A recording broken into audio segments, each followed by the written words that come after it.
UP के अंदर ये प्रोसेस।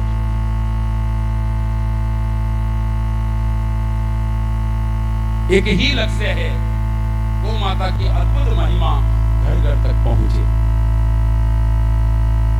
वो ही हल्दी घाटी जहां महाराणा प्रताप जैसे योद्धा उत्पन्न हुए, जो अंत तक मेरे भाई बहन अकबर को वहां अधिकार ही नहीं करने दिया, अपने रहते रहते कभी भी मेवाड़ को प्रतंत्र नहीं होने दिया।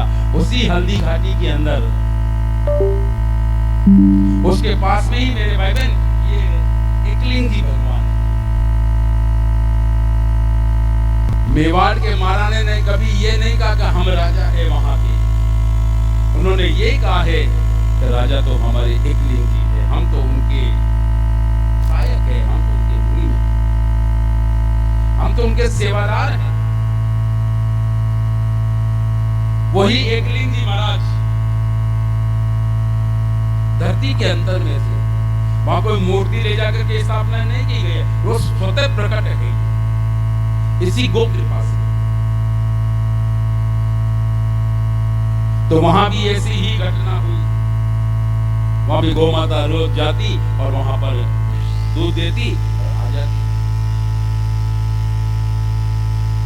अब जिसकी गौ माता थी विचार करता रहे, ये गाय माता मैं लेके जाता हूँ, मेरी गाय है, 10 गौ माताओं में से और तो कुछ नहीं, लेकिन ये रोज रोज इसका दूध कौन सा ऐसा जो मेरे होते हुए भी दूध निकाल लेता है।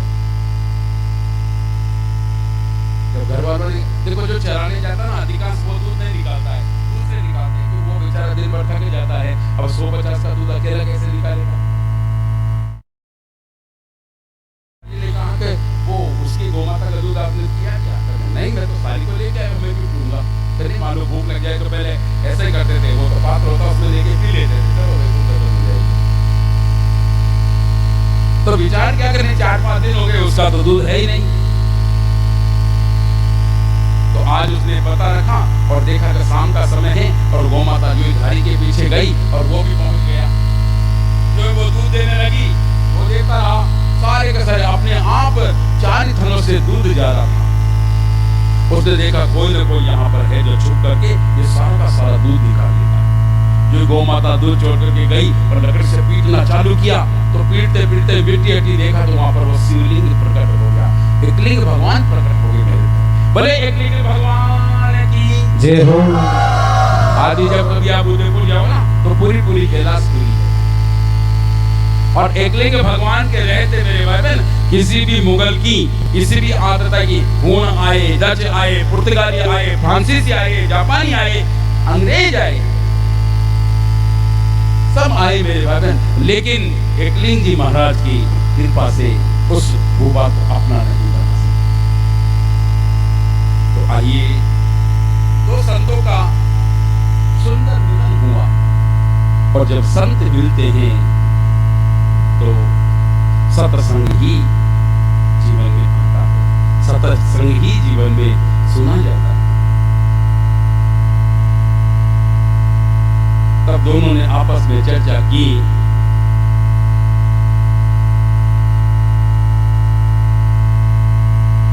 कहा कि एक वल्लभदास नाम का ब्राह्मण है, नाम उसका वल्लभदास है, और वल्लभदास बचपन से ही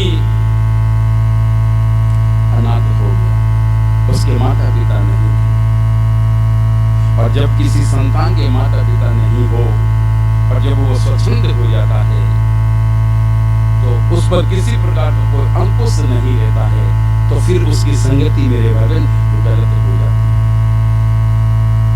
धीरे धीरे वल्लभदास बड़ा होने लगा, उसकी संगति भी रहने लगी, और संगति के प्रभाव से उसने नशा करना भी चालू कर दिया। और याद रखना मेरे भाई बहन, जीवन के अंदर यदि आप किसी भी प्रकार का नशा करते हो, किसी भी प्रकार का, चाहे पान हो, सुपारी हो, बीड़ी हो, सिगरेट हो, गुटखा हो, अमल हो, भांग हो, डोडा हो, कुछ भी यदि आप नशा करते हो ना, तो आप निश्चय मान लेना कि इस जन्म में हमको भगवान का दर्शन नहीं हो सकता, नहीं हो सकता, किसी भी सूरत में नहीं हो सकता। चाहे वो संत हो, चाहे वो महंत हो, चाहे वो गृहस्थी हो, चाहे वो कोई भी। कि निंदा वाली बात नहीं है, बाकी हमने भी देखा। और लोग तो भगवान शिव को बदनाम करते हैं। महाराज भगवान शिव खाते थे, भांग पीते थे, इसलिए हम भी पी रहे हैं। भगवान शिव गांजा लगाते थे, सुल्फा खींचते थे। अरे भाई वहां तो बर्फ ही बर्फ है, वहां तो आग पैदा ही नहीं होती है, सुल्फा का गांजा जलाएंगे कैसे वो? हम रहते हैं उत्तरकाशी से ऊपर, हमको पता है गंगोत्री में वहां तो बर्फ ही बर्फ है, वहां तो स्नान भी नहीं कर सकते आप, वहां तो बर्फ ही बर्फ है। वह माचिस कैसे जलाएंगे आप? और उस समय माचिस होती थी क्या?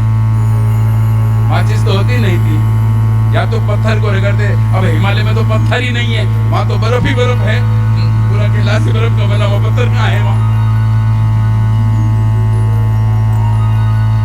भाई टोटल बर्फ है वहां तो उत्तर। लेकिन भगवान को बदनाम करते हैं। भगवान शिव भांग खाते थे, इसलिए हम भांग पी रहे। भोलेनाथ का ये प्रसाद है। सुल्फा खेचेंगे कि इससे मन एकाग्र होता है, हृदय को एकाग्र होता है। ज्यादा पिला दो तो पकड़ी उड़ जाती है, पकड़ हो जाता है। हाँ, अगर भगवान शिव की होड़ करते हो ना, तो उन्होंने हलाहल विष पिया था, जहर पिया था। तुम पी के देखो, खा के देखो थोड़ा सा। भगवान ने तो धतूरा खाया था, धतूरा। तुम भी खाओ थोड़ा, डोडियां ऐसे मिलती हैं। भैया होड़ ही करनी है तो फिर पूरी करो ना, थोड़ी बहुत क्यों करते हो? उन्होंने तो आंकड़े की डोडियां खाई, आंकड़े की डोडियां चढ़ती है ना भगवान, खाओ ना। अपने स्वाद के लिए हम मेरे भाई उन परम तत्व को बदनाम करें, ये उचित नहीं। स्वाद तो अपना और नाम भगवान का। और हम तो भगवान को इतना बदनाम करते हैं कि हमारे तो कभी कोई शुभ काम हो ना, हे माता जी महाराज आपके सवामणि करूंगा, मेरा यही काम हो जाना चाहिए। और माता जी की कृपा से काम होता है। तो कब मानेंगे? जब काम होगा तब मानेंगे। हम तो स्पष्टवादी हैं, चाहे माता जी हो, चाहे भैरव जी हो, चाहे कोई भी हो। परमार्थ का काम अच्छा हो रहा है, जिस अनुरूप में हो रहा है, कौन नहीं मानता? सब मानते हैं। लेकिन हम तो पहले कह देते कि सवामणि करूंगा। आप माता जी भैरव जी के सवामणि करते कि नहीं करते? कभी मन्नत तो मांगते होंगे ना, माता जी की, भैरव जी की, तेजा जी की, झुंझार जी की, रामदेव जी की, मानते हो। लेकिन खाते तो हम है, बदनाम भगवान को करते हैं। पहले हलवाई को पूछ लेंगे भाई सवा मन आटे में कितने लोग निकलेंगे। अब वो हलवाई कहते हैं भाई 250 आदमी निकल जाएंगे, तो 250 पत्रिका छपाएंगे। तो हमारे माता जी के सवामणि है, आपको इतनी तारीख को 5 बजे जीने आना है। अब बनाएंगे सवामन का बढ़िया, 250 मेहमान आए और खा करके चले गए, और नाम लेंगे किसका? तो माता जी की होमनी करी, सवामणि पूरी की पूरी। अरे पूरी का क्यों? पूरी तो परिवार को जिम्मा दी तुमने। माता जी के तो भाई 1.25 किलो का चावल या फिर 4 लाडू ये चढ़ाते हैं।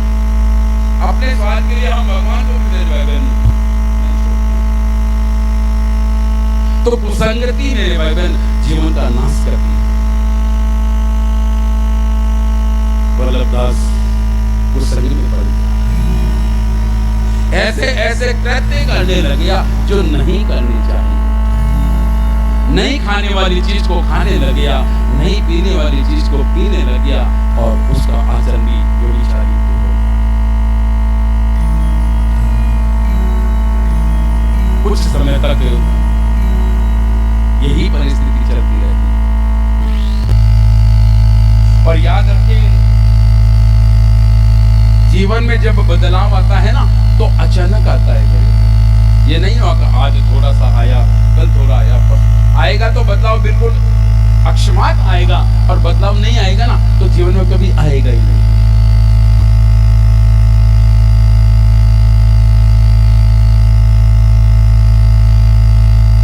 आसपास के लोगों ने विचार किया, ये तो पूरा का पूरा दुष्ट प्रवृत्ति है। कोई व्यक्ति उसके पास में बैठना तक पसंद नहीं है। और जब आदमी स्वच्छंद हो जाता है,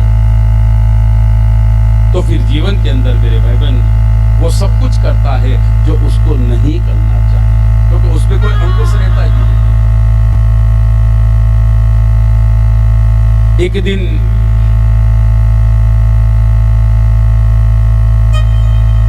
वल्लभदास चलते चलते जंगल में,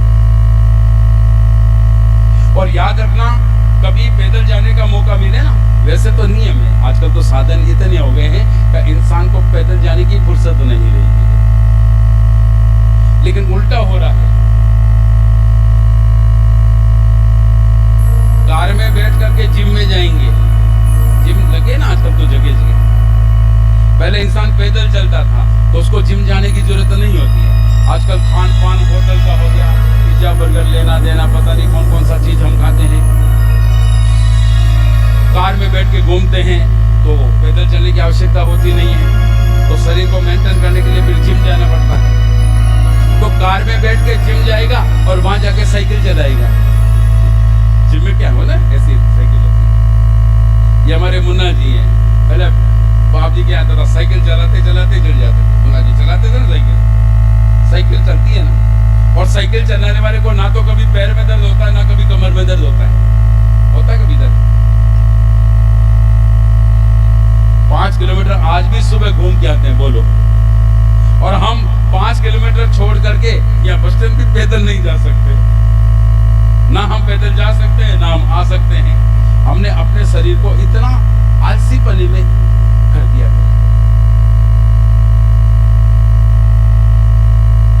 तो इस शरीर को स्वस्थ रखने के लिए परिभ्रमण अति आवश्यक होता है। प्रातःकाल की समय के अंदर इस प्रकृति में इतनी एनर्जी आती है, इतनी एनर्जी आती है कि वो आपको दिन भर तरोताजा रखेगी। आपको किसी और ताजा ड्रिंक्स वगैरह पीने की जरूरत नहीं होगी। ये जो माताएं सूर्योदय से पहले उठ जाती है ना, उनका पूरा दिन अच्छा रहता है। और नियम भी यही है, सूर्य उदय होने से पहले इंसान को उठ जाना चाहिए। लेकिन आजकल तो सूर्य उदय होने के बाद में उठेंगे और उठते ही कहेंगे चाय, सबसे पहले चाय। ये चाय कोई हमारे हिंदुस्तान का पेय पदार्थ नहीं है, लेकिन इसके हम सब गुलाम बन गए। और जब से हिंदुस्तान के अंदर चाय की बढ़ोतरी हुई ना, तब से मेरे बहन ये गौ माताओं की दुर्दशा चालू हो गई। तो वल्लभदास आज पैदल ही जा रहा है। जाते जाते देखा तो एक जगह कथा चल रही थी, सत्संग चल रही थी। संस्कार तो थे नहीं, लेकिन जब पास में होके चल रहे थे ना, तो एक चीज उसके कान में पड़ी गई। हरि व्यापक सर्वत्र समाना, प्रेमत प्रकट होई में जाना। प्रेम से प्रकट होई में जाना। हरि व्यापक सर्वत्र समाना, हरि व्यापक सर्वत्र समाना। प्रेमत प्रकट होई में जाना। प्रेम से प्रकट होई में जाना। प्रेमित प्रकट होई में जाना। प्रेम से प्रकट होई में जाना। हरि व्यापक सर्वत्र समाना, प्रेम ते प्रकट होई में। देखो माताएं, अब उमस थोड़ी बहुत तेज है, आप तो 1 घंटे आपको थोड़ा तपस्या करना पड़ेगा। कल से मैं पूरी व्यवस्था कर रहा हूँ। आज मेरा ये प्लान कल का पूरा मेरा ये भगवान शिव का हो जाए ना, कूलर में मंगवा दूंगा। मैंने कल कहा था, लेकिन वो ट्रेन पर भैया आया नहीं है। अभी तुरंत कथा के बाद ये मेरा प्रयास रहेगा। वाटर कूलर जिसमें पानी भी भरा होगा, ताकि आपको लेकिन 1 घंटे की आप अच्छा करनी पड़ेगी। लगभग 1 तो बज गया है 1 घंटे का।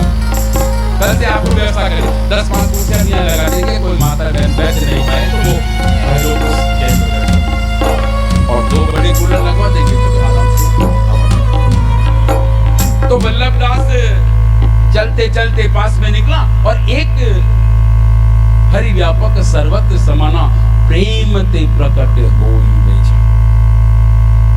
एक शब्द कान में पड़ा कि जिसके जीवन में प्रेम होता है भगवान प्रकट हो जाते हैं।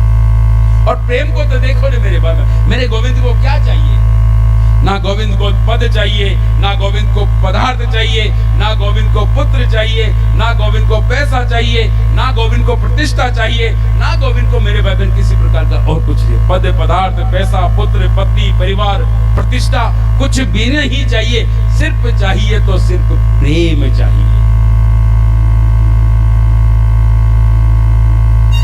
और प्रेम यदि हमारे भीतर प्रकट हो गया तो गोविंद मेरे भाई बहन हमारे सामने प्रकट हो। लेकिन जिस गोविंद को प्रेम चाहिए तो हम उसको प्रेम दे कैसे? पर सवाल यहाँ आ जाता है।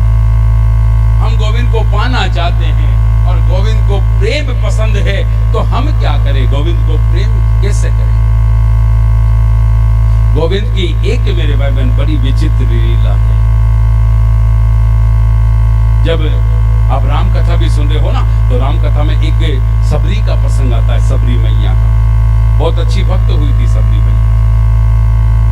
आप कथा सुन रहे हो, उस कथा में प्रसंग आ भी सकता है, लेकिन छुपा हुआ प्रसंग जो रहस्य है ना, चलो आज प्रेम की बात आई है तो मैं आपको वो रहस्य बताता हूँ जो साधारण में कथा में कोई वक्ता बोलता नहीं है।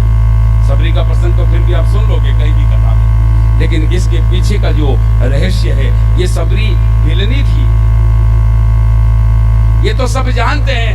लेकिन पिछले जन्म में सबरी कौन थी? पिछले जन्म में ये सबरी मेरे भाई बहन एक राजा की रानी थी, क्षत्रिय थी। और इस रानी के मन में बचपन से ही संस्कार थे सत्संग के। और याद रखना मेरे भाई बहन, सत्संग के संस्कार बचपन से पढ़ते हैं।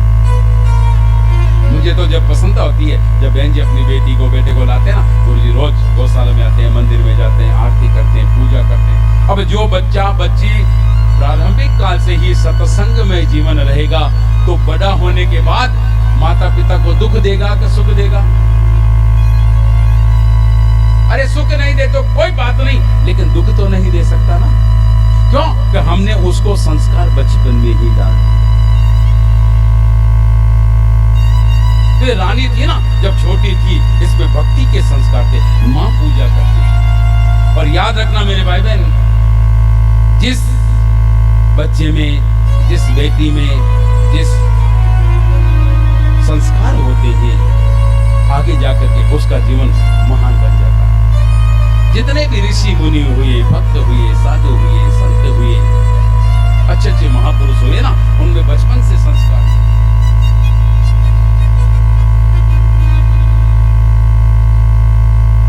जब धीरे धीरे क्षत्रिय कन्या थी, धीरे धीरे बड़ी हुई, उसका विवाह हुआ।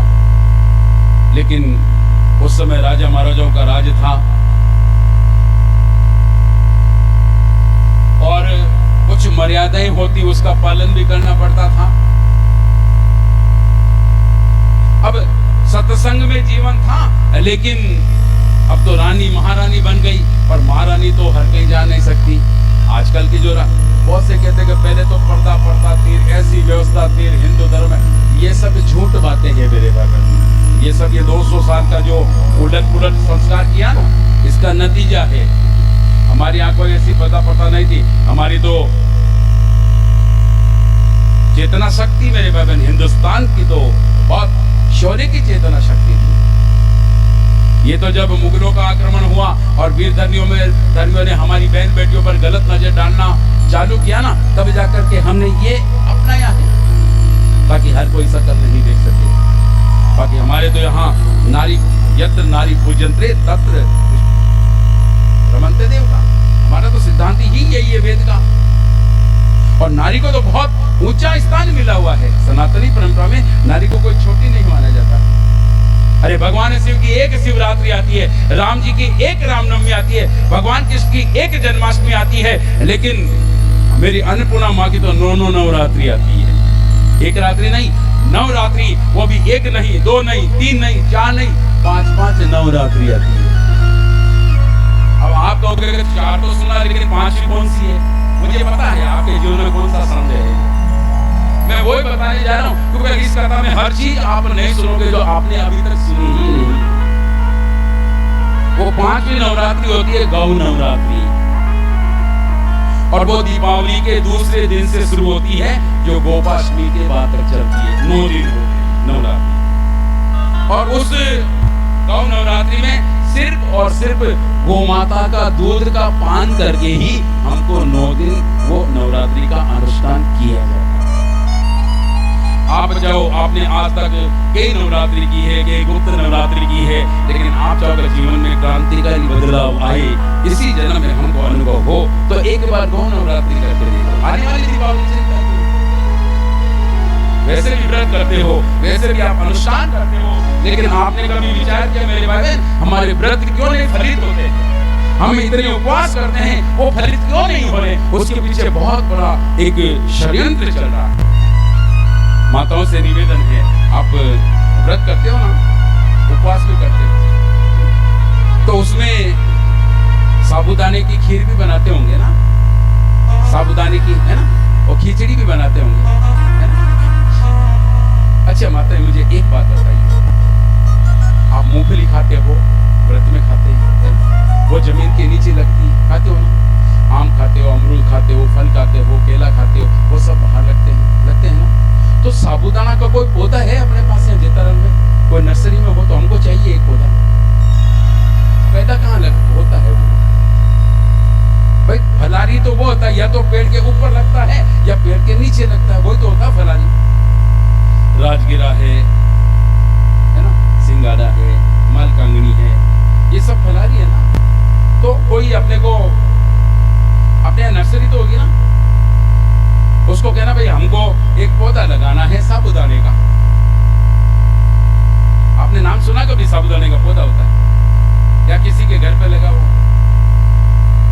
कहां पैदा होता है ये साबूदाना, जिसको आप सेगारी मान करके खा रहे हो और ठाकुर जी की मुंह में दे रहे हो? मेरे पास ये कोई साबूदाने का पौधा नहीं होता है। दक्षिणी भारत के अंदर जैसे अपने तरबूज होते हैं ना, ऐसे जमीकंद होते हैं जो जमीन से निकलते हैं। उनको बहुत बड़ा होद होता है, उसमें सड़ाया जाता है, लाइटें लगती है, कई जीव जंतु पड़ते हैं, कीड़े पड़ते हैं उसमें, जब वो सड़ जाता है फिर उसका पेस्ट बनाया जाता है।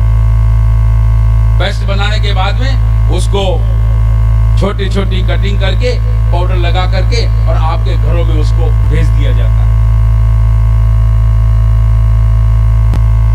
और फिर कहते हो आज तुम्हारे 11 है, और 11 होती तो देखो माताएं 11 का नाम 3 दिन पहले घर वालों के गदी के, मेरे तो 11 है। वैसे माताएं 4 चपाती से ज्यादा नहीं खाती, 2 कोई तो 2 कोई 3 कोई एंड 4, लेकिन 11 होगी तो आधा किलो तो केले खा जाएगी। बेचारे हरे केले पीले पड़ जाते हैं। 100-200 ग्राम चिप्स खा जाएगी, 100-200 ग्राम वो खिचड़ी खा जाएगी, और कुछ होगा तो हलवा खा जाएगी सिंगाड़े का। फिर कोई कहते कि आज तुम्हारे 11 है, और 11 का 2 किलो तो खा गए हो तुम अभी तक। तो व्रत उपवास करना चाहिए। देखो ये हमारा शरीर है ना, ये मशीन है पूरी, अपन तो खा करके छोड़ देते हैं, लेकिन ये रात में भी चलती रहती है। तो हमारे बुजुर्ग थे ना, उन्होंने विचार किया कि अगर ऐसे मशीन चलती रही, रेस्ट नहीं मिली, तो ये कभी भी फेल हो सकती है।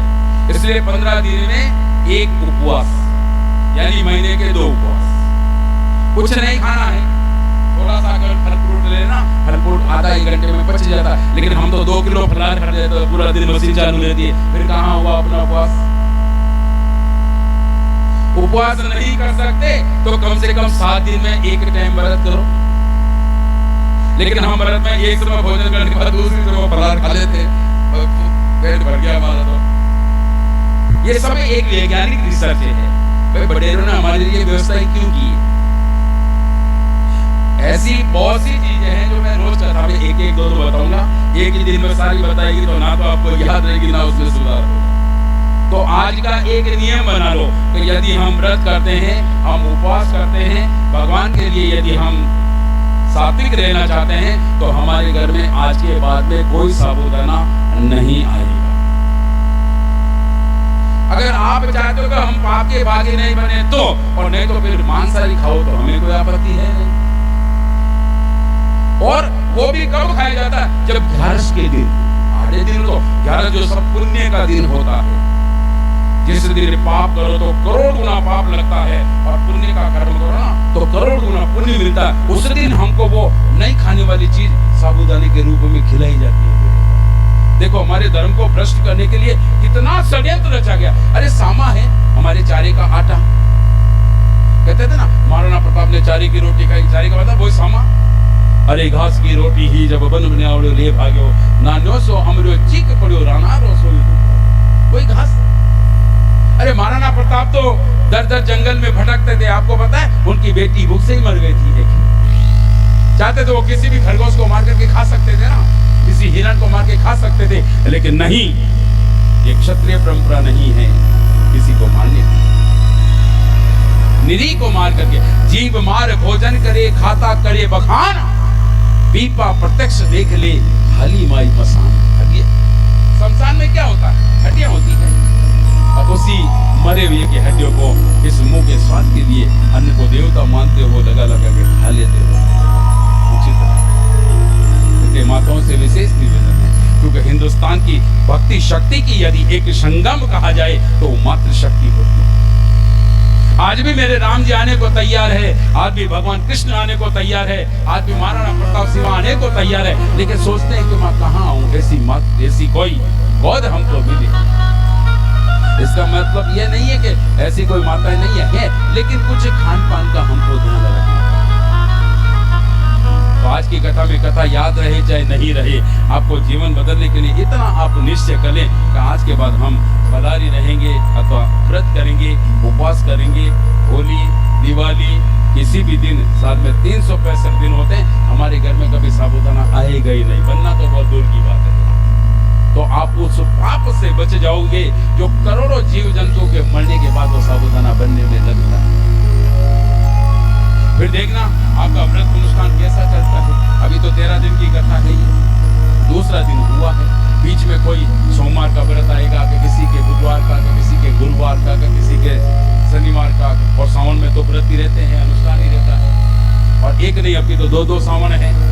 2-2 सावन का मतलब 60 दिन आप पाप ही पाप खा के बोलो कितना पाप चढ़ जाएगा आप। अब ये भी भोलेनाथ की कृपा है जो ये कथा हो रही है, नहीं तो आप साबूदाना खाते ही रहते जिंदगी में मेरे भाई। ये भी उन भोलेनाथ की कृपा है जो आपके यहाँ पर आज ऐसा नहीं 1500 सालों से विराजमान है। और कल वैसे ही महा पर्व है मेरे, गुरु पूर्णिमा सबसे बड़ा पर्व माना गया। जो शिष्य अनंत की यात्रा करता है ना, उसके जीवन में मेरे भाई बहन गुरु की शक्ति होती है। आप चाहे कि हमको भी देखो, आज तक आपने कितनी भी कथा सुनी होगी ना, तो वक्ताओं के पास में नोट्स होते हैं, वो नीचे देखते हैं, नोट्स देखेंगे फिर कथा कहेंगे। आप 9 दिन मैं यहाँ बैठा हूँ आपके सामने, आप कहीं से भी आके देख सकते हैं, मेरे सामने कोई नोट्स रहेगा। 9 दिन क्या 9 महीने तक बोले तो, क्योंकि गुरुदेव ने हमको इतनी शक्ति दे रखी है। ये मत देखना कि ये महाराज कोई बोल रहा है, बोलने वाली शक्ति दूसरी है। एक चेतना शक्ति चलती है। और मैं आपको बता रहा था मेरे भाई बहन, 9 दिन क्या 9 महीने भी कथा नहीं हो। एक कथा जो हमारे गुरु भ्राता है जगदीश गोपाल जी, MP के अंदर सादरिया क्षेत्र है, गो अभयारण्य, पूरी सरकार ने खूब प्रयास कर लिया, उसको चला नहीं सकी।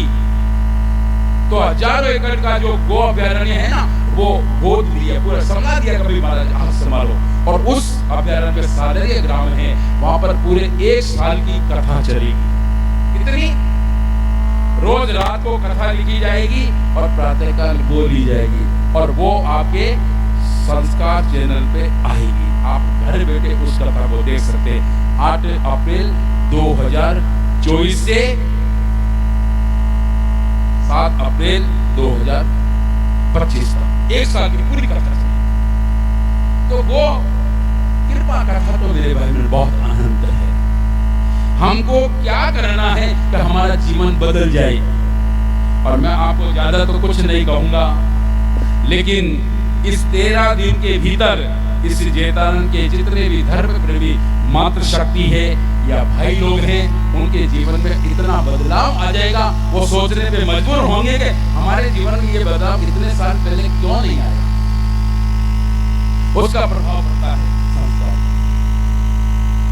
तो सबरी जब शादी हो गई ना, तो प्रतिबंध का मतलब जा नहीं सकती। हर कहीं जैसे राजनेता होते हैं आजकल, कहीं भी जाना तो साधारण नहीं आ सकते, उनके पूरी व्यवस्था रहती है। ऐसे ही रानी को हर जगह जाने की इजाजत नहीं होती है। तो कई लोग होते हैं कि भाई हमको दर्शन करना है, कई माताओं के परेशानी होती है, तो उनको संभालने के लिए ये प्रतिबंध लगाया जाता था। अब रानी ने विचार किया, मैं सत्संग में जा नहीं सकती, सत्संग सुन नहीं सकती, तो ऐसी जिंदगी से मुझे क्या जीना है। तब एक दिन राजा को कहा, राजन मेरी इच्छा है तो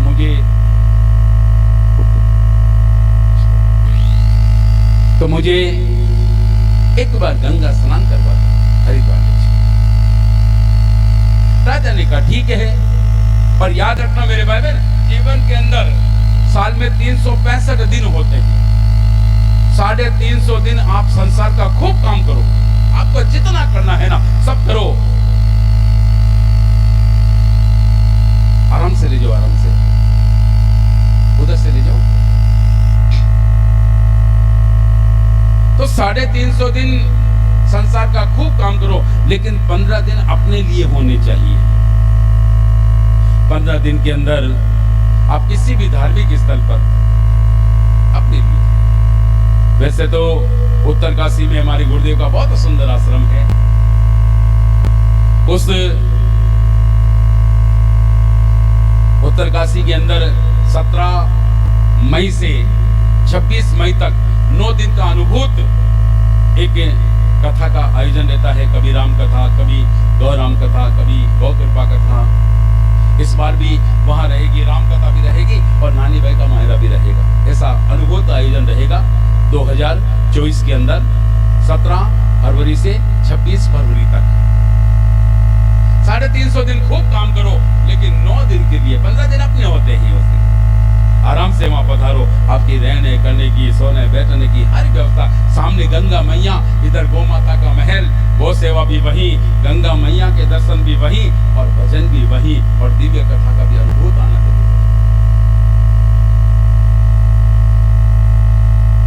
तो विचार किया मुझे गंगा माँ के दर्शन करने हैं।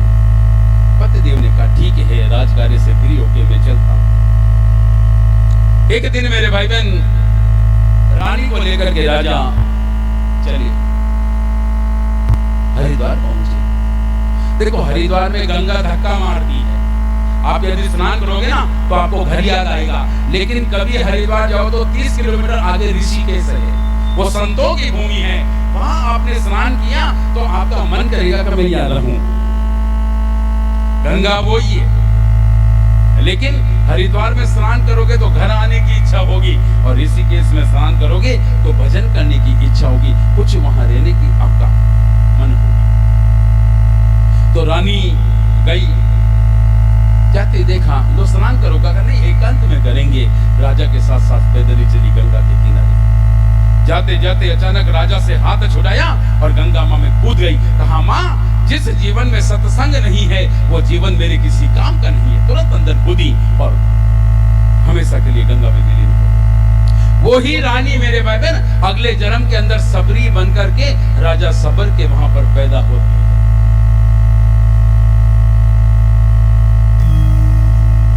ये सबरी कोई साधारण नारी नहीं थी, इसमें बचपन के संस्कार थे कि राम ही केवल प्रेम प्यारा, राम जी को केवल प्रेम प्यारा है। और जब ये सबरी युवान हो गई तब इसके विवाह के लिए बारात आई और ढोल ताशे आते तो सबकी इच्छा होती है देखने की। सोचा मुझे देखना चाहिए, और जो ही देखने लगी और पीछे एक नोरा था बाड़ा, उसमें कई जीव जंतु बंधे थे। पूछा ये किसके लिए? कहा कि जो भी आ रहे सबको काट करके खिलाया जाएगा। सबरी ने कहा मेरे विवाह के लिए इतने जीवों की हिंसा, मुझे विवाह ही नहीं करना। और पीछे के रास्ते सबरी उतर के बाहर निकल गई। जब बारात आई, सबरी को ढूंढा तो सबरी वहां थी ही नहीं। खूब ढूंढा, रात्रि भर एक मरे हुए ऊंट के खोल में रही। चलते चलते पंपा सरोवर पहुंच गई। आजकल आपने एक भजन सुना, बहुत अच्छा भजन है। चित्रकूट के घाट घाट पर सबरी जो वे बाट, राम मेरे घर आया, राम मेरे घर आया, राम मेरे घर आया, राम मेरे घर आया। चित्रकूट के घाट घाट पर, चित्रकूट के घाट घाट पर सबरी जो वे बाट, राम मेरे घर आया, राम मेरे घर राम मेरे घर आना। ये भजन अच्छा है कि नहीं है? अच्छा है ना? कितने सालों से सुन रहे हैं? आपने कभी अपनी बुद्धि का विवेक लगाया? सबरी कहाँ रहती थी? कहाँ रहती थी? सबरी चित्रकूट में नहीं रहती थी, सबरी पंपा सरोवर में रहती थी। कहाँ रहती थी? अरे चित्रकूट में तो मेरे तुलसी बाबा रहते थे। चित्रकूट के घाट पर भई संतन की भी, तुलसीदास चंदन किसे तिलक देते। लेकिन हम तो हिंदू हैं, हमको जिसने जो गा दिया, जिसने बोल दिया, वो हमने मान लिया। मेरे अगर भजन ही गाना था और सबरी का ही गाना था तो ऐसा बनाना चाहिए। पंपा सरोवर घाट घाट पर, पंपा सरोवर घाट घाट पर सबरी जो वे बाट, राम मेरे घर आए, राम मेरे घर आए, राम मेरे घर आए, राम मेरे घर आए।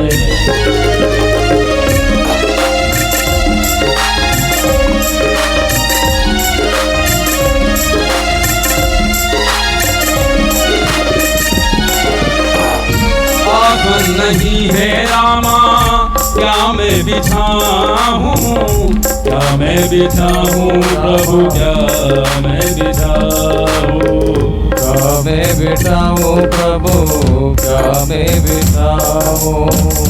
आप नहीं है रामा क्या मैं बिछाऊं, क्या मैं बिछाऊं प्रभु, क्या मैं बिछाऊं, क्या मैं बिछाऊं प्रभु, क्या मैं बिछाऊं। टूटी पड़ी है खाट खाट पर बिछी हुई है टाट, पर टूटी पड़ी है खाट खाट पर बिछी हुई है टाट। राम मेरे घर आए, राम मेरे घर आए, राम मेरे घर आए, राम मेरे घर आए। पंपा सरोवर घाट घाट पर, पंपा सरोवर घाट घाट पर सबरी जो वे बाट, राम मेरे घर आए, राम मेरे घर आए, राम मेरे घर आए, राम मेरे घर आए।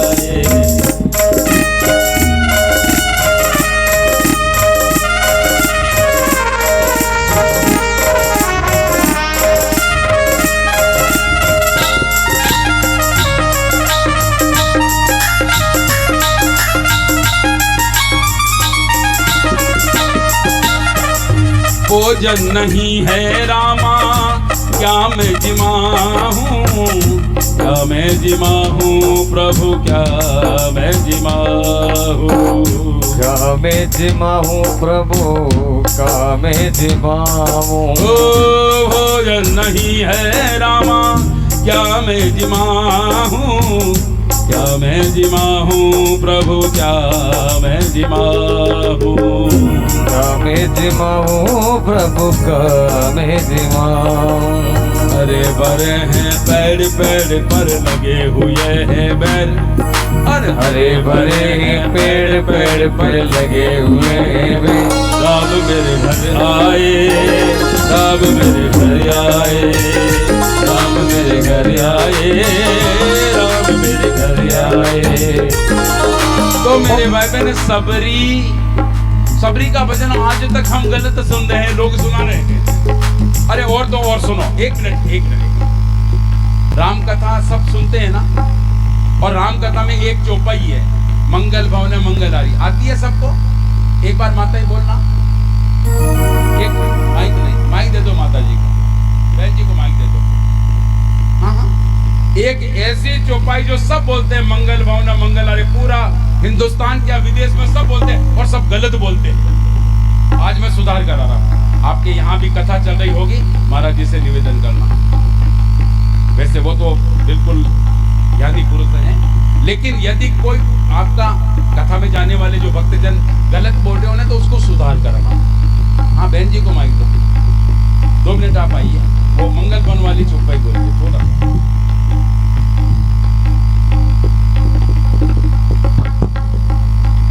धीरे धीरे कुछ कोई भी बोलो, ये तबला बंद कर दो, ऐसे ही बोल दो, कोई बात नहीं। सब बोलते हैं ना, आप डर क्यों रहे हो? मैं आपको कोई नई चीज नहीं कर रहा हूँ, मैं तो आप जो बोलते हो वो क्या बोलते हो ये मुझे सुनना है। इसलिए जो मंगल भवन बोला ना, मंगल भवन है मंगलहारी, चौपाई बोलते हो ना, ये सभी बोलते हैं। आती है किसी को मंगल भवन की चौपाई? कोई नहीं आता। आप बोलते हो ना, आप शर्मा क्यों रहे हो? बोलो इसमें। अच्छा मैंने कह दिया गलत की इसलिए शंका हो गई, ऐसा कुछ नहीं है। आपको बोलिए बोलिए हाँ, थोड़ा सा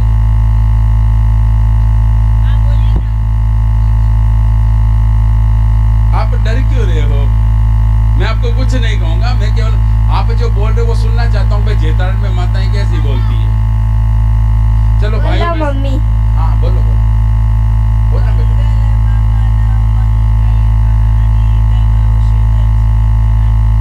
अजर बिहारी, यही बोलते हो ना? बस अब दे तो, बस इतनी बात तो इतनी सी है ना। मंगल भवन है मंगलहारी, यही बोलते हो। द्रव उसो दशरथ अजर बिहारी, यही बोलते हो ना? कैसेट में भी यही है, वही आप बोलते हो। अब सुनो हकीकत क्या है। अजर कहते हैं जिसने जन्म नहीं लिया। अजर का मतलब क्या होता है? जिसने जन्म नहीं लिया। यहाँ तो भगवान ने जन्म ले रखा है, वो अजर नहीं है, वो अजीर है। क्या है? क्या है? आपका दोस्त नहीं है। हिंदुस्तान की हर कैसेट में अजर बोला गया है, इसलिए आप भी अजर बोल रहे हो, लेकिन वो गलत है। किसी ने अभी तक प्रतिकार नहीं किया। मैं तो दावा करूंगा बहुत बड़ा, अशोक भैया को अब बता रहा हूं मैं, कैसे कंपनी यहाँ घुटने टेकने आएगी। हाँ, उस पावर को अब काम में लो, करोड़ों रुपए यूं फेंकेगी, मेरे बाप दावा वापस ले ले। हिंदुस्तान के अंदर इतनी चीजें गलत मेरे भाई बहन छोड़ दी गई है। अब क्योंकि साहब हम तो जिंदगी भर मंगल भवन बोल रहे, कोई फल नहीं मिला। अरे आप तो गलत बोल रहे हो ना। शुद्ध क्या है? मंगल भवन है मंगलहारी। बोलिए, संगीत बंद रहने दो। मंगल भवन है मंगलहारी। आगे बोलिए। द्रव उसो दशरथ अजर बिहारी। अजीर, अजर नहीं, अजीर। मैं आपको ज्यादा तो नहीं कहूंगा, हिंदुस्तान में 3.5 लाख वक्ता है, लेकिन 3 वक्ता भी अजर नहीं बोलते होंगे। आप सुन लेना किसी भी चैनल को बोल कर, अजर बिहारी है। क्या है? यानी जिसने जन्म लेके राजा दशरथ जी के आंगन में रमन कर रहे हैं। तो आइए, क्योंकि आज की कथा में केवल प्रेम का जो प्रसंग है वो सबरी का ही बता पाएंगे।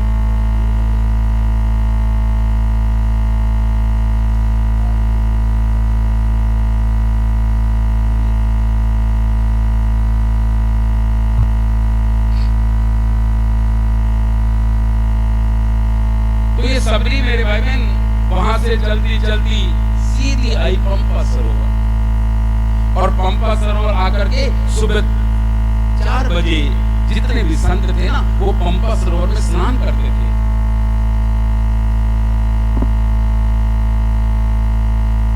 पंपा सरोवर में स्नान करते थे तो रोज सबरी उठ करके वो पगडंडी को साफ कर देती थी। अब संत वृंद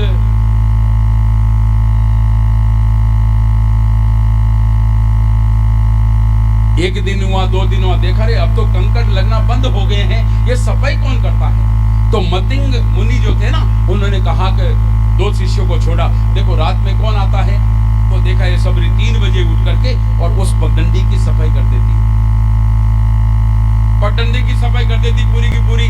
तो रात थी, जो सफाई करने आए और शिष्यों ने पकड़ लिया। सबरी ने कहा छोड़ो छोड़ो, कहा नहीं गुरुदेव के चलो। गुरुदेव के वहां कहा कि गुरुदेव मैं तो अछूत जाति की हूँ, वीर कन्या। और याद रखना मेरे भाई बहन, आज हम कहते हैं ना कि हिंदू धर्म में तो छुआछूत है।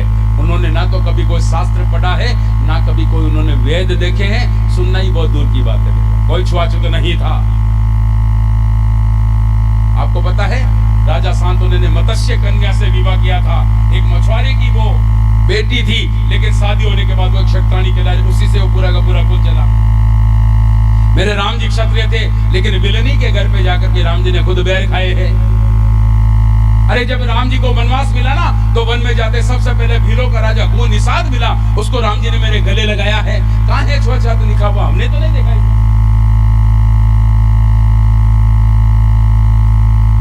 कहा बेटी आदमी कर्म से महान होता है, इंसान कर्म से महान होता है। मेरे भाई बहन, तू मेरे आश्रम में रहे। और मतंग मुनि ने सबरी को अपने आश्रम में रखा, और जो ही आश्रम में रखा, सारे जितने भी संत थे सबने प्रतिरोध किया, कहा कि अछूत कन्या को आश्रम में रख लिया है। तो पंपा सरोवर में मेरे भाई बहन कीड़े पड़ गए। अब पीने का भी वही, नहाने का ही वही सरोवर। अब क्या करें? 1 दिन हुआ, 2 दिन हुआ, पानी था जब तक ठीक, अब तो पानी नहीं है। सबने कहा कि मतंग मुनि ने ये सबरी जैसी अछूत कन्या को रखा, तब से कीड़े पड़े हैं। तब मतंग मुनि ने कहा कि सबरी के रहने से नहीं, तुमने एक भक्त का अपमान किया है, इसलिए इस सरोवर में कीड़े पड़े हैं। कहा कि पानी के बिना तो हम मर जाएंगे। तब कहा बेटी सबरी तू इसमें स्नान कर। सबरी ने कहा कि मैं स्नान करूं, ये तो सब ऋषि मुनि पानी पीते। कहा इन्होंने एक भक्त का अपमान किया है, तू बेटी स्नान करेगी तो कीड़े खत्म होंगे। और कहते हैं कि सबरी ने उसमें स्नान किया और उसके सारे कीड़े खत्म हो गए और वो वापस स्वच्छ जल बन गया। तब से सबरी मेरे भाई बहन वही रह रही थी पंपा सरोवर। जब अंत में गुरुदेव के जाने का समय आया, तब सबरी ने कहा गुरुदेव अब मैं अकेली क्या करूं? कहा बेटा तेरे घर राम आएंगे। सबरी का मंत्र कौन सा था? मेरे घर राम आएंगे, मेरे घर राम आएंगे। युवान सबरी मेरे भाई बहन बुढ़ी हो गई। सबरी का प्रेम देखो भगवान के प्रति। हम तो 4 दिन पूजा पाठ करते हैं, फल नहीं मिलता तो राम जी को छोड़ो, हनुमान जी को भजो, हनुमान जी को छोड़ो, इसको भजो। मैं कल जब कलश यात्रा के लिए था ना, तो मैं तो सोच रहा था कैसे निकलेगी, क्या निकलेगी। अशोक भैया ने कहा चिंता मत करो बाबूजी, ये कुंड है, अभी अभी देखो यहाँ जोत करे सब काम अच्छा होगा। और जो मैंने कहा भाई ये सुधा का विषय है, जो जोत की और अपने आप गाजा बाजी के साथ पूरे। मेरा तो ये था कि भाई सर्किल के जाके आ जाएंगे 5 आदमी जाके क्या करेंगे, लेकिन पूरी की पूरी कलश यात्रा जेदरन में निकल गई। तो सबरी तब से वही रह रही थी। आज मेरे भाई बहन जब राम जी वहां पहुंचते हैं ना, तो रोज सोचती सबरी राम जी आएंगे, मैं बुलाना दूंगी। कहा राम आ गए। राम तुम किस लिए आए? मैं जानती हूँ बेटा। अब आपको पता मेरे भाई बहन 130 साल की सबरी हो गई और राम जी तो मेरे भाई बहन 20 साल के नहीं है। राम जी के पैदा होने से पहले ही सबरी राम जी का इंतजार कर रही है। ये देखो सबरी की महानता मेरे भाई बहन। जिसने जन्म ही नहीं दिया उसके प्रति प्रेम होना, इतनी बड़ी भक्त थी सबरी। विचार करो, राम जी को 100 साल के थोड़ी थे उनको जब वनवास मिला तो, लेकिन सबरी की उम्र 140 साल लगभग हो रही थी। और इतने साल राम जी के पैदा होने के भी 120 साल पहले से सबरी इंतजार कर रही है कि राम आएंगे, राम आएंगे, राम आएंगे। रावण को मारना होता ना, तो जिनकी भ्रमकुटी के तेरी रोशनी से रोशन चांद और तारे, बड़ा अपमान हो स्वामी तुझे दीपक दिखाऊंगा। वो परमात्मा सर्वसमर्थ है मेरे भाई बहन, उसकी रोते से सूरज चांद सितारे चमक रहे हैं। उसकी एक पलक के इशारे से ब्रह्मांड के ब्रह्मांड नष्ट हो जाते हैं। चाहते तो रावण को तो वैसे मार सकते थे, लेकिन भगवान ने लीला करके ये दर्शाया है कि मैं प्रेम के पीछे आ सकता हूं। अगर मुझे बुलाना है तो जीवन में प्रेम चाहिए, और उसी सबरी के प्रेम की वजह से मेरे भाई बहन वो मेरे राम जी आज वहां पहुंचते हैं। और जो ही राम जी वहां पहुंचे, सबरी हक्की बक्की रह गई। मैं आपको इसलिए बता रहा हूं क्योंकि आप राम कथा भी सुन रहे हैं, और अब तो चतुर्मास में कई संतों की राम कथा भी आएगी, भागवत कथा भी आएगी, टीवी चैनल्स पे भी सुनेंगे। लेकिन उसमें जो सुधार करना है, मैं चाहता हूं कि 13 दिन में आपकी 13 गलतियों का तो सुधार कर दूं, ज्यादा नहीं तो 13 तो कर ही दूंगा, ये पक्का। और वो ऐसी गलतियां हैं जो हमारे अनुष्ठान को फलित नहीं हो देती थी। हम जिंदगी भर गौ माता की सेवा करते फिर भी दुखी रहते हैं, हम इतना धर्म करते हैं फिर भी दुखी रहते हैं, हम इतना व्रत उपवास करते हैं फिर भी फल नहीं मिलता है। क्यों नहीं मिलता है? ऐसा हम क्या करें कि तुरंत फल मिले? तो आज मेरे भाई बहन उसी प्रेम के वशीभूत होकर के मेरे राम जी सबरी के द्वार पर पहुंचते हैं। और सबरी की तो नवदा भक्ति है, आप सब ऐसे जानते हैं। आइए सूक्ष्म रूप में थोड़ा सा चर्चा कर लो। सबरी देखे राम ग्रह आए, सबरी के वचन समुझिए भाई। सबरी देखे राम ग्रह आए। भगवान जब भी कहीं गए हैं ना, तो आश्रम पे गए हैं। किस पे गए? आश्रम पे गए। लेकिन सबरी के वहां पर गए तो जैसे सबरी देखिए राम ग्रह आए। घर कहते हैं घर को, अपना घर, जहां पर हम स्वच्छंद तरीके से रह सकते हैं। वहां पे कोई कहने वाला नहीं है। किसी के मेहमान बन करके जाए ना, तो यदि आपने थोड़ा सा इधर उधर कर दिया तो वो कहेगा कि ये कैसा आदमी इधर उधर गंदगी फैला रहा है। लेकिन घर में आप कैसे भी रहो, कोई कहने वाला नहीं होता है। तो राम जी सबके आश्रम पर गए, लेकिन सबरी देखी राम ग्रह आई। सबरी ने देख लिया, अब मेरे राम जी मेरे घर आ गए, क्योंकि सबरी का मंत्र ही था मेरे घर राम आएंगे। ये नहीं था कि मेरे आश्रम पे आएंगे, मेरे घर राम आएंगे, क्योंकि सबरी एक दिव्य आत्मा थी मेरे घर। आत्मा, इसके संबंध में हम कल के विषय में और चर्चा करेंगे। तो सबरी की जो कथा है वो तो आप सुनेंगे ही सुनेंगे। मोटे रूप में उसके अंदर भगवान का प्रेम था, और उस प्रेम के वशीभूत होकर के मेरे राम से चल करके आए। और जो ही राम जी आए और सबरी तो अवाक रह गई, अब क्या करूं? पहले तो कि उड़ाना दूंगी, इतने साल हो गए राम तुम आए नहीं, ये कहूंगी। लेकिन वो राम जी को देख के तो वाणी मौन हो जाती है। अधम ते अधम अधम अति नारी, दिन में मति मंदिर आधारी। मैं तो अधम से भी अधम हूं, प्रभु मैं आज सभी कैसे सेवा करूं? यही विधि स्तुति करो तुम्हारी, स्तुति करो तुम्हारी। मैं आपकी स्तुति कैसे करूं? मेरे राम जी ने कहा, मैया आप विराजो, हमने गुरुदेव से शिक्षा दीक्षा ली है, आप बैठो, हम आपकी स्तुति करते हैं। और मेरे राम जी ने सबरी मां की स्तुति करने लगे। ऐसी दिव्य मेरे बहन सबरी मां। और फिर कहा, मां आप तो भक्ति की साक्षात प्रतिमूर्ति हो, लेकिन फिर भी हमारे लिए भगवान राम ने मेरे बहन नवदा भक्ति का संदेश दिया है। आइए एक बार उस पर थोड़ा सा चिंतन कर लें।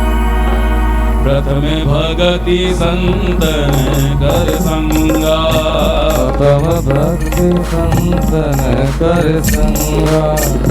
पहली भक्ति है संत का संग करना। कौन सी भक्ति है? संत का संग करना। अब संत हम किसको माने? कोई लंबी चौड़ी दाढ़ी झटाई बढ़ा के आया हो, कोई भगवा रंग धारण करके आया हो, का तिलक लगा रखा हो, रुद्राक्ष पहन रखा हो। संत किसको माने? संतों की पहचान के लिए मैं आपको 3 सूत्र बता रहा हूं मेरे भाई। सबसे पहला, जिसके पास में बैठने से आपको शांति मिले। क्या मिले? पास में बैठो, ना वो कुछ कहे ना आप कहो, और आपका मन शांत हो, समझ लो ये संत है। दूसरा, जिसकी वाणी से अमृत बरसे, वो कुछ बोले और हमारा मन कृत्य हो जाए। हमारे जीवन में कितना भी दुख हो, वो मेरे भाई बहन हमको सुकून मिले, हमको शांति मिले, समझ लो ये संत है। और तीसरा, जिसकी नेत्रों में अमृत बरो, एक भर नजर देखे और हमारे जीवन का सारा क्लेश नष्ट हो जाए। अब वो पैंट पहने तो संत है, धोती पहने तो संत है, चाहे माता है तो संत है, चाहे बच्चा है तो संत है। पहली शक्ति है, भक्ति है संतों का संग करना। और दूसरी है, दूसरी रति मम कथा प्रसंग, भगवान की कथा में रत रहना, ये दूसरी भक्ति है। गुरुपद पंकज सेवा तीसरी भक्ति अमा, गुरु के चरणों की सेवा करना, ये तीसरी भक्ति है। अब चरणों की सेवा का मतलब गुरु जी के पैर दबाएं, ठीक है, व्यवहार के नाते तक करना, लेकिन गुरु चरण की सेवा का मतलब है गुरुदेव ने जो हमको रास्ता दिया है, जो हमको बताया है, उस परमात्मा के पथ का अनुकरण करना। बेटा गौ सेवा करना है तो फिर गौ सेवा करना है, नाम का गोभक्त नहीं बनना है, काम का गोभक्त बनना है। भजन करना है तो भजन करना है, गुरु के चरणों की सेवा। और कल गुरु पूर्णिमा का बहुत सुंदर महोत्सव है। आपके सदगुरुदेव भगवान ही हो सके तो वहां उनका पूजन करने के लिए जाएं। अगर आप वहां नहीं पहुंच पा रहे तो अपने इष्ट देव के, भगवान शिव साक्षात सबसे बड़े गुरु है, कृष्ण वंदे गुरु। एक दिन गुरु के नाम पर, उस दिन हर क्रिया वो करो जिससे गुरु प्रसन्न हो। संपूर्ण अर्पण करने का भाव होना चाहिए मेरे भाई। गुरु सबसे बड़ी शक्ति होती है। वैसे प्रयास करेंगे नवदा भक्ति शॉर्ट में ही आपको बता दें, लेकिन जिसे गुरु का आ गया है तो इसको छोड़ भी नहीं सकते। आप गुरु को क्या मानते हो? गुरु को शरीर है? हीराबेन जी, गुरु को शरीर है क्या? हम गुरु को शरीर मानते हैं, हमारी सबसे बड़ी कमी ये है। गुरु शरीर नहीं होता है। मेरे पास कई माता है, महाराज माँ का गुरु जी तो मर गया। मेरी मैया, गुरु कभी मरता नहीं है, गुरु तो अमर होता है। और जो जन्म ने मरने वाला होता है वो गुरु ही नहीं होता मेरे, उसकी तो चेतना शक्ति होती है। आपके इस चेतारण में ऐसी दिव्यात्मा रह के गई, लेकिन आपने कभी उनका अनुभव नहीं किया मेरे भाई। ये कालूराम जी की जो आपके सामने लगे, ये कोई साधारण व्यक्ति नहीं थे। ये ऐसी संतत्व की शक्ति है। लेकिन यहाँ की एक शर्त है, अगर आपका जीवन निश्चल है तो आप अंदर आ सकते हो। यहाँ पर छली, प्रपंची, कपटी लोगों का प्रवेश ही नहीं हो सकता। ये चेतना शक्ति ऐसी है कि आने वाले समय में ये महातीर्थ बनेगा आपका। इस पूरे मारवाड़ क्षेत्र के अंदर एक क्रांति आएगी। तो वास्तव में गौशाला है। अब अकेला क्या करे बेटा? कोई बात हो, अशोक भैया ये करना, अभी मैं परसों था, हमारे घर में सांप निकल गया है, हमारे घर में कोबरा निकल गया है। अब अशोक भैया कथा की तैयारी करेगा, महाराज की तैयारी करेगा, साउंड वाले की तैयारी करेगा, सांप पकड़ने जाएगा, गायों का चारा करेगा, बाटा करेगा, क्या क्या करेगा? विचार तो करो ना मेरे भाई बहन। ये कोई ठेका थोड़ी ले लेगा इसने, या इसको कोई तनख्वाह थोड़ी मिल रही है। तो ठीक है, इसका भाव था तो इसने बाकी सब आराम से इसका मकान लेना देना सब है। ये यहाँ जमीन पे पड़ा था, मैंने देखा, सुबह देखा, मैंने देखा, यहाँ मौजूद हुआ 10 दिन से, यहाँ ले रहा हूँ। अभी 24 में मैं सो जा रहा हूँ, तो कभी तो यहाँ, कभी वहाँ, कभी यहाँ। दिन को तो वो दरी पड़ी थी, उसी पे आराम सुबह होता था दरी पे। मैंने कहा कौन सो रहा, मेरा बात हो रहा था। और उठते तो नाता मुँह धोया मुँह दिया, फटाफट वो गोमाता की बात है, फटाफट फोन करा के बुला के ऑपरेशन करा के वो अभी तैयार गोमाता पैर ला के भाई खत्म हो गया था, तो उसका ऑपरेशन अच्छे तरीके से। तो गुरु एक शक्ति होती है मेरे पे, एक पावर होती है, एक चेतना होती है। अब उसका यदि आपने अनुभव कर लिया तो देख लो आपका जीवन धन्य है। अपने भजन से शिष्य कभी तरता नहीं है, गुरु के भजन से ही शिष्य तरता है। ये मतंग मुनि की तपस्या का फल है कि मेरे भगवान राम जी को सबरी के द्वार पे आना पड़ा।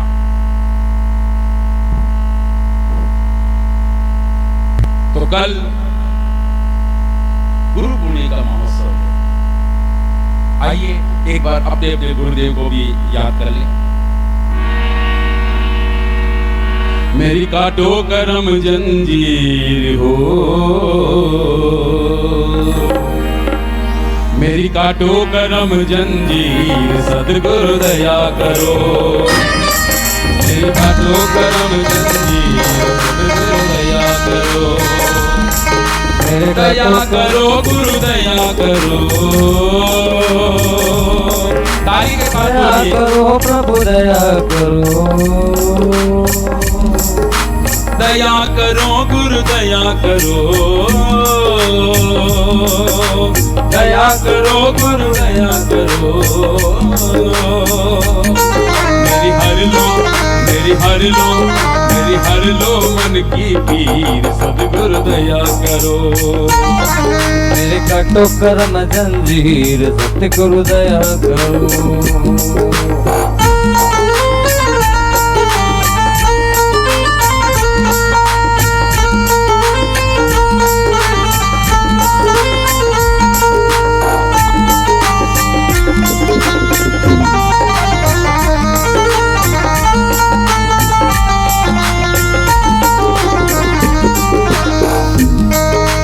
कब सुमिरन हो कब हो मगन मन, सुमिरन हो कभी हो मगन मन। सुमिरन हो कब हो मगन मन। कभी सुमिरन हो कभी हो मगन मन। मेरे दिल में, मेरे दिल में, मेरे दिल में नहीं अब धीर, सद्गुरु दया करो। काटो करम जंजीर, सतगुरु दया करो। दया करो गुरु दया करो। दया करो प्रभु दया करो।